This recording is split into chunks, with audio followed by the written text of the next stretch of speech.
You know, we talk a lot about being on code and getting codified and being on one accord and just being in sync with one another as black people. And yes, this is the BlackWatch. You know, some of these episodes don't be really doses, you know, some of these just, like I just did that Spreaker thing and it really wasn't a dose. It was, so if it shows up, it was just me some testing and I was scrolling and frankly, I was using the bathroom. So, you know, being totally transparent, trying to figure out some different ways to get the messages out there. And that wasn't particularly a dose, but it turned in about 10, 12 minutes of me speaking. But this is a dose. Make no mistake about it. This is a dose. And you hear the term monolithic. And a lot of people don't know what that term means.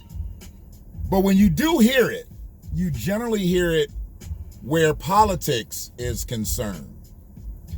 And when you hear it a lot of times where black people and politics are concerned. And they'll say, black people are not a monolith. Black people are not a monolith. Okay, we're not monolithic. Well, I will agree in that. And I don't believe that all black people will ever be monolithic where politics is concerned. You don't have to be. But where black people are concerned, I believe we need to be a monolith. I also believe we need to be monolingual. See, if you don't know what monolith is, you're not going to understand monolingual. And if you do know what monolith is, then you'll understand monolingual. Because we do have to have a language amongst ourselves. Nothing outside of the English language, but we have to have a code of conduct, a code of language amongst ourselves that nobody can break. See, when you know what you're doing out here and you're working as one faction and nobody can penetrate, nobody can infiltrate, you are a monolith. But when you're out here just functioning as a whole bunch of individuals, you can get broken up, and you do get broken up. See, that's the biggest problem right now between black men and black women, is that black women are a monolith and black men are a monolith, but we are not collectively a monolith. It ain't got nothing to do with who you're sleeping with. It ain't got nothing to do with who you're married to. It ain't got nothing to do with any of that bullshit. It's about our code of conduct with one another. And that gets all fucked up out here. Hell, it's gotten fucked up out here because of politics. So if you don't believe that you need to be on code with your brethren, you're not going to be. I get it. But if you want to have things come your way, if you want people to look favorably upon you, then you have to be a monolith. You have to be monolithic. See, I'm not fucking with nobody else unless they're on the same page as me. I will give you the opportunity for me to be able to see that. And once I see that you're not on the same page, I'm not fucking with you. We wearing masks in this bitch. People are dying by the day. Eventually, people will be dying by the hour because of this shit. And we can't get this country on code. And there's a lot of different colors in this country. But at least if black people can get on code, at least we know exactly what we need to do to protect ourselves. But how are we going to protect ourselves as individuals? The only way to protect ourselves is with cohesiveness, is with being a monolith, is with speaking monolingual. And when I do speak on these terms, I'm not speaking of segregation. I'm just making sure that everybody who's fucking with each other in blackness is on code. Who you fuck with outside of black people, that's your business. But you don't go outside of blackness and talk about your brethren. You don't go outside of blackness and do something that's going to short side your brethren. Because that's just as bad as us running around here scattered in shit like roaches on a singular level. We must collect. We must unify. We must codify. We must, or we're going to die out here.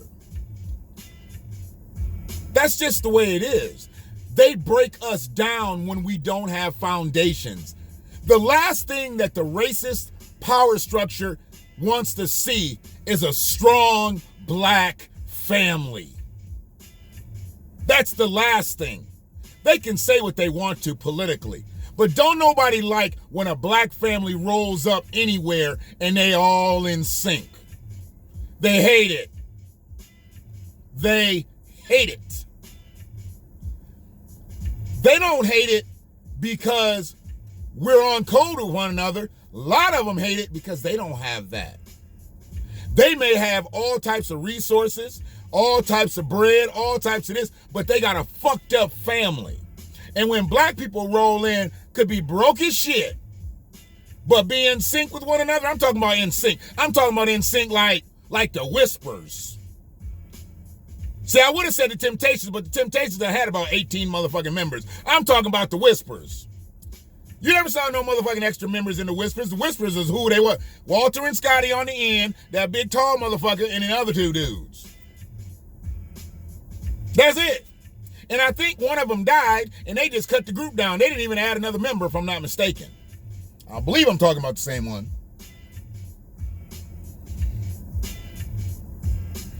But that's being on code. That's being a monolith. See, y'all think it's just about politics because they make you think that all this shit is political. No, sometimes this shit is just about brotherhood. Sometimes this shit is just about keeping your thing together. And the way to keep your thing together is for you to have a strong foundation. And the way for you to have a strong foundation is to make sure you with the right motherfuckers. Because I'm not telling you to fuck with all black people, because all black people ain't good for you. I've learned that. All black people ain't good for you. What they saying nowadays, all skin folk ain't kin folk.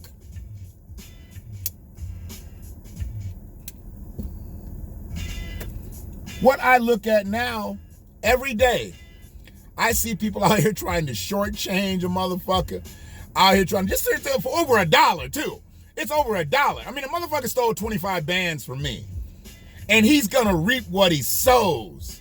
See, that's the thing. He's gonna reap what he sows. He has no idea when the anvil will drop. And I've already seen how he went from such a boss to now he back paying rent again. Bitch ass paying rent. Why? Because you don't do right by people, shit ain't gonna come to you. If you do right by people, you might get a little fucked up out here, because sometimes selling yourself short holds you up, but furthering somebody else's movement, but then it comes back to you tenfold. But once you do somebody wrong, especially somebody that did something right for you, you fucked up out here, bruh. You fucked up. And your name is mud, and your family's name is mud, and everybody you fucking with's name is mud. See, that's why I don't worry about who friends him. I don't worry about who commends him. It don't make me none.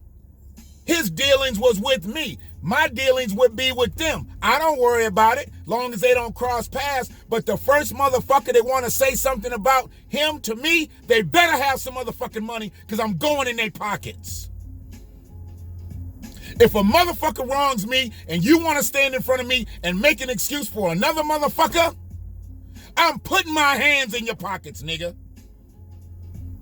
But other than that, I fucks with you if you do right by me. I fucks with you if you do right by mine.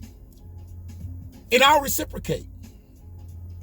I'll reciprocate. I always reciprocate. I'm generally the catalyst. I'm not the one that responds. I'm usually the one that starts the shit off.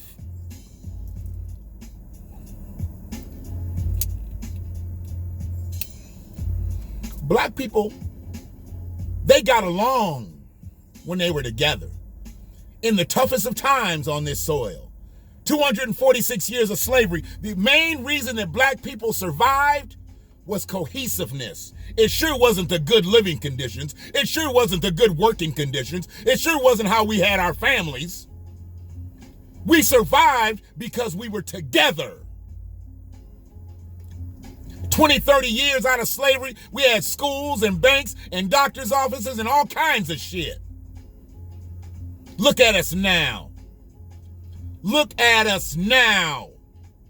We have the same amount of wealth that we had 30 years out of slavery. Why? Because we wanted to eat at the same counters. We wanted to stay at the same hotels. We wanted to live in the same neighborhoods. Not knowing that they just jacked the motherfucking prices up on us. Not knowing they said, yeah, y'all can eat at them restaurants because we gonna go move out to the burbs. Yeah, y'all can stay at these hotels because we gonna go stay out on the resorts. Yeah, y'all can live in these neighborhoods because we gonna go move to the burbs. Thus killing all the property values and business opportunities. You still want to stay there, nigga?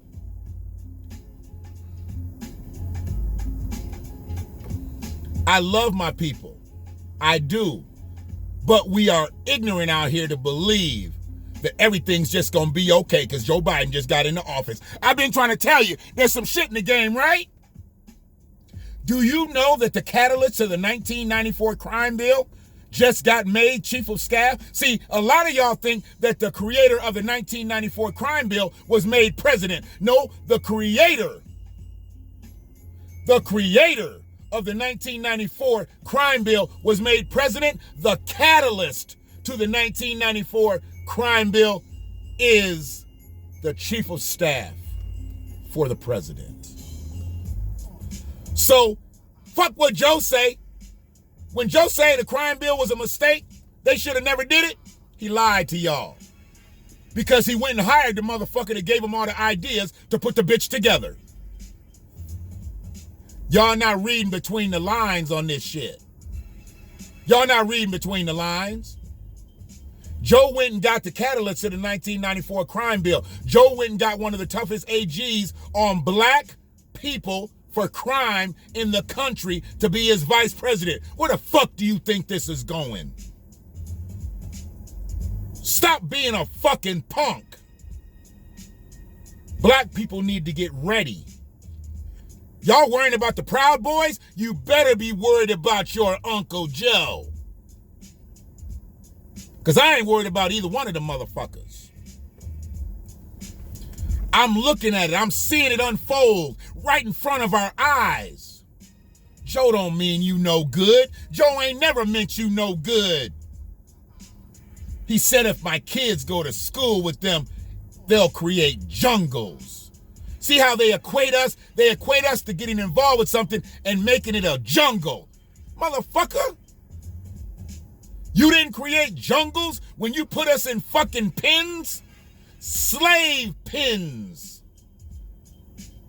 You didn't create jungles when you put us in motherfucking housing projects?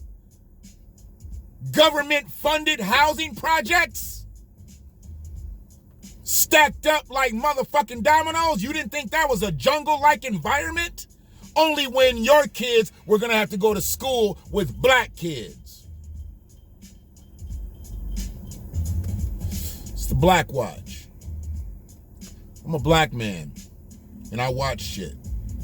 And one thing we need to do as black people, we need to be a monolith. And we need to be monolingual. One love.